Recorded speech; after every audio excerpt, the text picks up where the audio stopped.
Hey everyone, Rascal here. And Mama. Welcome to another Artemis Fowl Scratch-Offs. Yes, and this time we're covering the Lost Colony Book 5. Yes, we're over halfway through the series now. So thanks for joining us. If this is new for you, our Scratch-Off version covers actual lines from the Artemis Fowl series. Yes. A character speaks and then we tell you actually what the character really was meaning to say. I really wanted to say, but for purposes of the grade level, we're not mentioning. Right, and it all comes from Mama Entertainment's mind. If you haven't read it, this series called Artemis Fowl is written by Owen Colfer.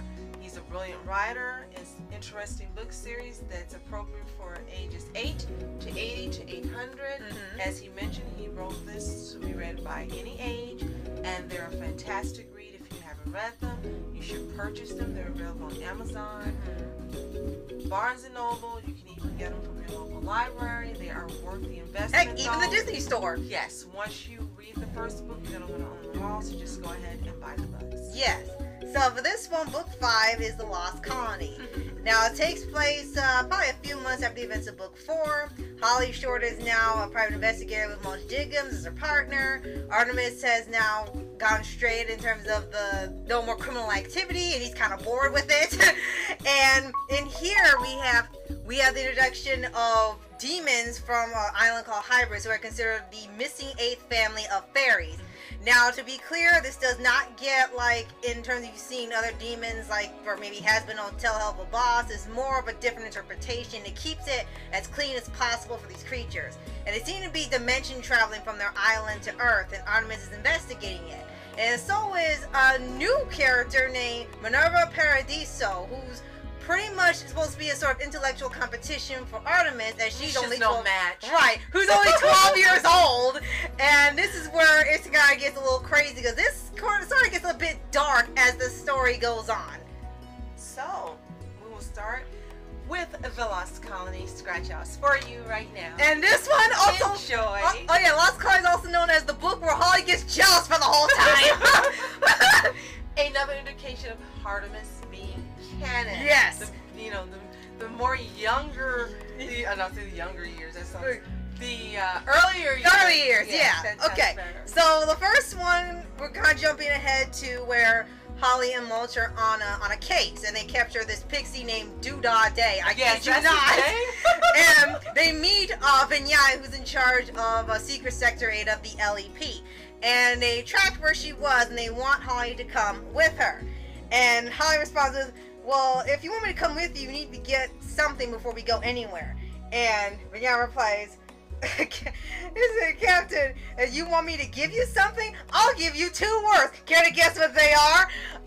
And just whispers, Artemis Fowl. And they say, yes, that's right, Artemis Fowl. Now where are you coming? He said, where are you parked? And then Mom replied with, but you talk to him every day. It's like even Vinyaya knows how to get him to do something. Just blackmail him by saying Artemis Fowl. Artemis Fowl. Like, okay. Everybody at the LEP, everyone in Haven knows. As you say, Artemis Fowl. She's on board. Yeah, and it's like, and then the weirdest part is that for some reason she whispers Artemis Fowl. Why are you whispering that? It's like, okay, do you need a minute before we go anywhere? I don't even know where this is going. Okay, so then it goes forward to where she has Foley there. And they're pretty much investigating Artemis, and the same thing about these creatures coming from doing these interdimensional travelings, and they're tracking the same thing as him. So this is pretty a common thing right now in the book. And they called her in because she is in contact with Artemis Fowl a lot. She said you keep in contact with him. It's like, oh, that's not true. They put up an audio file that she's just talked to him like today or yesterday, and she just kind of denies it. And she said, okay, I'll work with you, so I'll do it for the greater good. And Vinyai said, yeah, well, whatever the reason. And then she said, basically, bull. she'll do the job for the greater good. Right. It's like, and Vinyai's like, Vinyai somehow just knows automatically, like, what's going on. Okay, then we skip forward to where they're in Italy, and they're at an opera theater, and this is where apparently they think the next signing is going to be, and Minerva is there as well. And there's this thing where Holly doesn't know where Artemis is. Well, she actually does, and kind of gets it on the fly, and Artemis tries to throw her off, and she said along the line, like, is there water there or something floating around? Like, she hears something. He said the only thing floating here is information. It's like, what? It's like, well, this is like, okay, that's actually funny coming from him. He's actually flirting. Yeah, it's like in his own way. Yes. In his weird criminal mastermind. Yeah, and somehow she knew where he was. Unsocial way. Yeah, it's like somehow she knew where he was. It's like, how the heck did you know? Just by listening. And of course, Foley thought that was hilarious as well. Right. Okay, and then later on, after Minerva captures number one, the demon that they capture is named number one. He has no official name, but that pretty much is his name for the rest of the series, is number one. And they get on board this train, and they're kind of just tracking her and seeing that they know who she is, because they don't know who Minerva is. And Minerva actually makes a point to say that she wants to keep everything covert and doesn't want to let anything slip, or else someone might be listening, which they are, and get information. So Holly replies with, "Too late, mud girl. Artemis already knows too much about you." and it's like, what? And then Mom replied with, I said, you asked, you said, the name, all she said was the name, and I said, that was too much already. Yeah.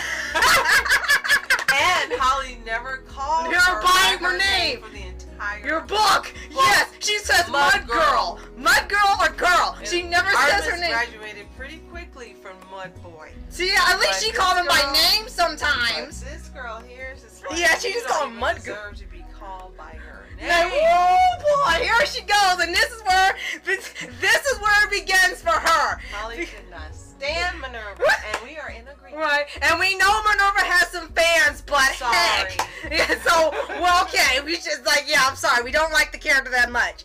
And then Foley gets some facial recognition. Holly took a picture of her face, and Artemis gets a little bit of information about her from her name, and then Foley looks her up, and she has all these achievements and everything. She's early graduate of high school and college. She's got degrees in physics and stuff, blah blah blah. And he goes on and on. And he keeps making these girlfriend cracks that Artemis like, oh, your girlfriend can do this, your girlfriend can do that. And Holly gets pretty pissed with Foley. She's trying to tell him, what about the other two men? Right. And she wants him to shut up. And it's like, dang, she's jealous already. She didn't even want to hear about another girlfriend crack.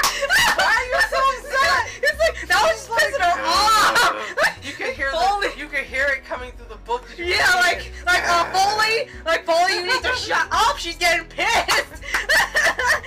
Okay, and then we kind of fast forward to where Minerva is at her house, and they have number one there, and it kind of plays off where you're thinking that Holly got captured unintentionally, but it turns out they did on purpose so they could sneak in and get him out of there. So what the hilarious part is that they do a little flashback to Holly that she really didn't like playing the damsel in distress or the babe, because when she was in the academy, because she was the only girl in the class, that's all she was ever picked to play.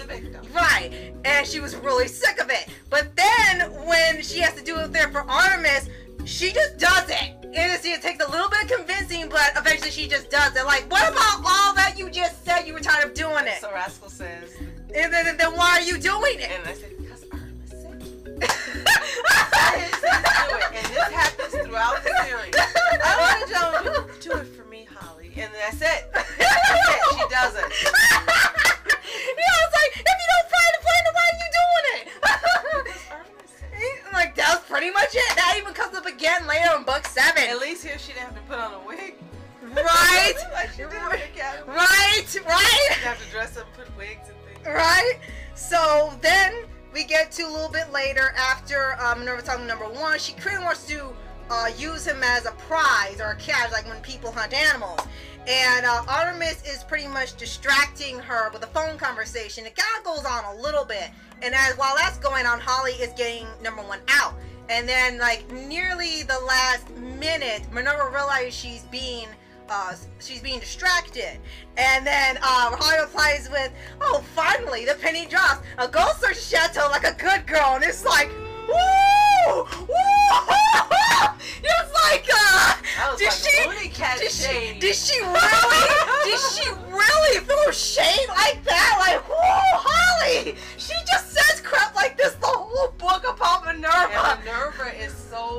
clueless, she actually has the audacity to answer her back. But later, try to match her in quick retorts, and it's like, yeah, it's like, oh, this isn't gonna work for you.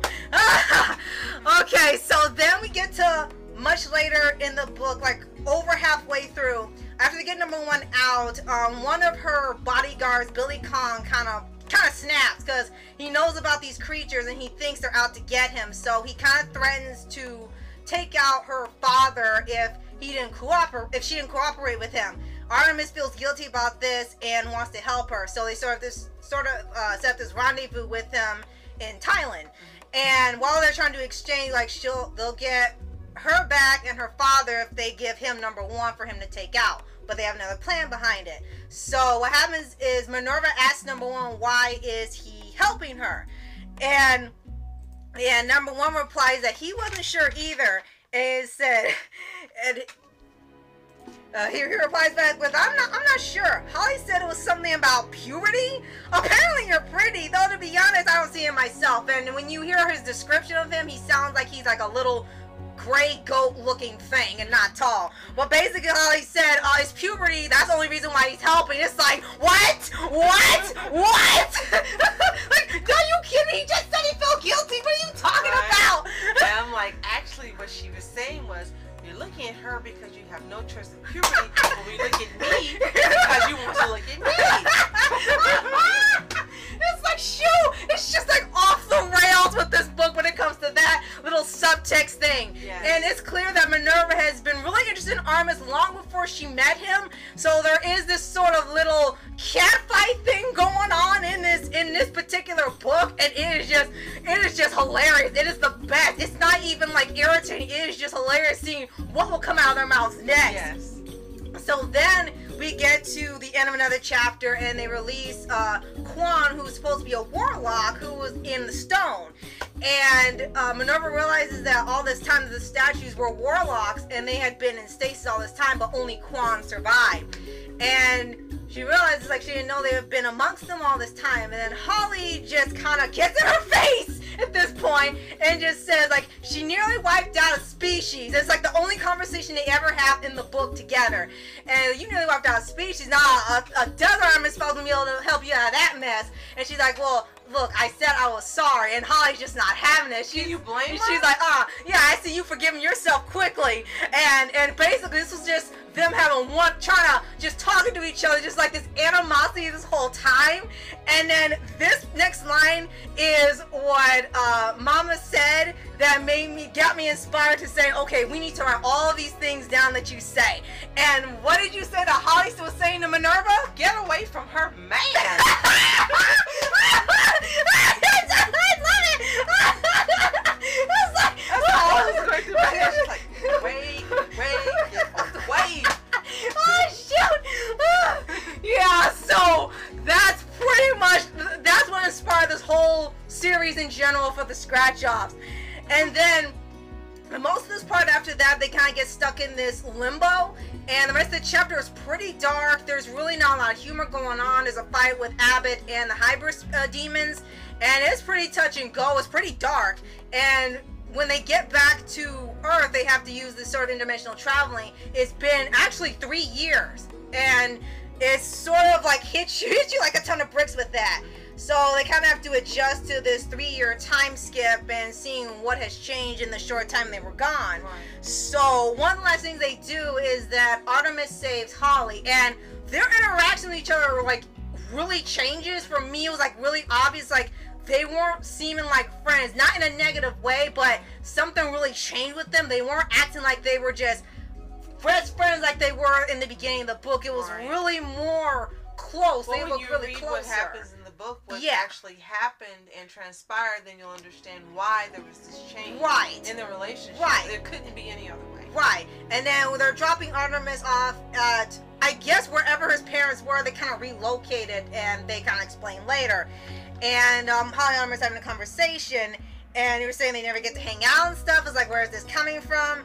And then one of the things that comes up is like one of the oddest things a little before the book ends, is that she says, that must have been tough being a pubescent volcano. And it's like, of all things. I'm like, wait, why are you talking about that right now. You just fought demons. Yeah. You just switched eyes. Yeah, it's like, that's what you're talking about? You're pretty lax on this. Holly. Like, I think she's clearly she's thinking about something else right now after the events, and she's kind of planning on some things together later. To be covered in the time paradox. Yes, which is considered